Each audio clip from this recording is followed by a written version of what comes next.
আসসালামু আলাইকুম রহমতুল্লাহি ওয়া বারাকাতুহু। সম্মানিত দর্শক মণ্ডলী, কেমন আছেন? আশা করি সবাই অনেক অনেক ভালো আছেন। চলুন আজকে আমরা শুনবো সৈয়দ মোকাররম বারী হুজুরের কণ্ঠে আল্লাহ পাক আমাদের মানুষদেরকে কতটুক ভালোবাসেন, আমরা কতটুক গুনাহ করলে তারপরও আল্লাহ পাক আমাদেরকে ভালোবাসেন, আমাদের দোষ গোপন রাখেন। চলুন আমরা সরাসরি হুজুরের মুখ থেকে শুনি। আরেকটা কথা গাইস, যারা চ্যানেলটিতে নতুন আসছেন তারা চ্যানেলটি সাবস্ক্রাইব করবেন আর ভিডিওটি ভালো লাগলে একটা লাইক করে দিবেন। ওকে, চলুন মূল ভিডিওতে। যখন আপনি আমি কোনো গুনার কাজ করি তখন দেখবেন মনটা, এই বুকটা একটা হার্টবিট বেড়ে যায়, তুপ তুপ তুপ তুপ তুপ তুপ তুপ তুপ তুপ। হয় কি হয় না?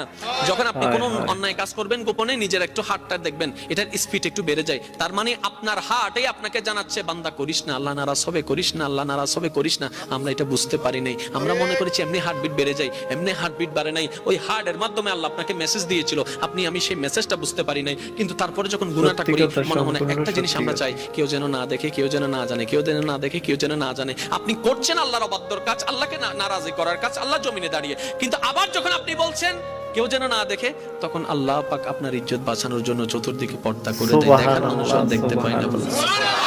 ফেরেশতা বলে আল্লাহ তোমার হুকুম অমান্য করছে, তোমার জমিনে দাঁড়িয়ে তুমি তাকে প্রোটেক্ট দিচ্ছ।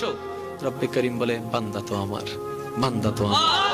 আল্লাহ তুমি কতটা দয়াময়, বন্ধ করো, বান্দাটা তো আমার। বান্দা যখন কোনো গুনার কাজ করে আল্লাহ পাক রব্বুল আলামিন তখন তাকিয়ে থাকে, বান্দা আয় ফেরত আয়, রিটার্ন কর, রিটার্ন কর, এখনো সময় আছে, রিটার্ন কর। বান্দা যখন করে ফেলে তখন আল্লাহ পাক বলে যে এবার রিটার্ন করে তওবা কর, এবার রিটার্ন করে তওবা কর। করে ফেলেছো তো করে ফেলেছো গুনাহ, কিন্তু তুমি যদি মন থেকে একবার তওবা করে বলো যে মাওলা ভুল করেছি, মাফ করে দাও, আমি আল্লাহ ইয়াগফিরুয যুনুবা জামিয়া। সুবহানাল্লাহ। আমরা আসলে রব চিনতে পারি না। ওই রব, ওই মায়ার রব, ওই মমতার রব, ওই ভালোবাসার রবকে চেনানোর জন্যই নবী রাহমাতুল লিল আলামিন দুনিয়াতে তাশরীফ এনেছিলেন।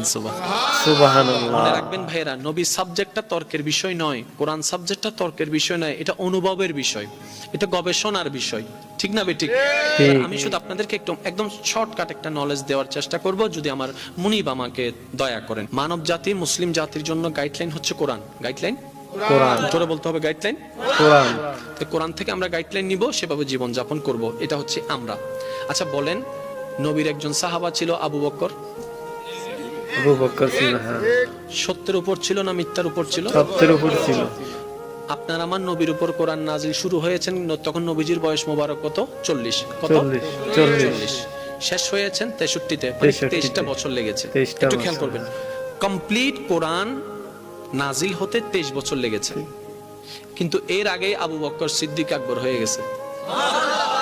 এখনো সম্পূর্ণ কোরআন নাজিল হয় নাই, এখনো সম্পূর্ণ কোরআন নাজিল হওয়া শেষ হয়নি। কোন কোরআন? যে কোরআনটা আপনার আমার জন্য গাইডলাইন। প্রত্যেকটা আয়াত এখনো নাজিল হওয়া শেষ হয় নাই, কিন্তু Siddique Akbar success, Omar Farooq success, Osman Gani success, Maula Ali success. এবার আমরা প্রশ্ন করলাম, আমরা তো কোরআনকে দিয়ে সাকসেস হতে চাচ্ছি, কোরআনের সাজেশনের ছায়া তলে ওইটাকে মেনে সাকসেস হতে চাচ্ছি। আপনারা তো তখনই সাকসেস হয়ে গিয়েছেন, তখন কোরআন পরিপূর্ণ আসে নাই, সব হুকুম পরিপূর্ণ আসে নাই, সব আয়াত পরিপূর্ণ আসে নাই। How can possible? তখন সমস্ত সাহাবায়ে কেরামের দরবার থেকে উত্তর আসবে, একটা হচ্ছে থিওরিক্যাল আর একটা হচ্ছে প্র্যাকটিক্যাল, দুটোটাই হচ্ছে একটা। কোরআন হচ্ছে থিওরিক্যাল, ওই কোরআনে যা আছে নবী মুস্তাফার জীবনে প্র্যাকটিক্যাল তা আছে। বলেন সুবহানাল্লাহ, সুবহানাল্লাহ। আমরা কোরআনটাকে যখন ফলো করতে পারি না, কারণ আমাদের হায়াতে তখন পরিপূর্ণতা আসে নাই, তখন আমরা কি করেছি? প্র্যাকটিক্যাল কোরআনকে ফলো করেছি। নবী মুস্তাফার উঠাকে, নবী মুস্তাফার বসাকে, নবী মুস্তাফার হাসাকে, নবী মুস্তাফার ব্যবসাকে, নবী মুস্তাফার আত্মীয়তা সম্পর্ককে, নবী মুস্তাফার চলাকে, নবী মুস্তাফার সমস্ত কিছুকে আমরা ফলো করতে শুরু করলাম।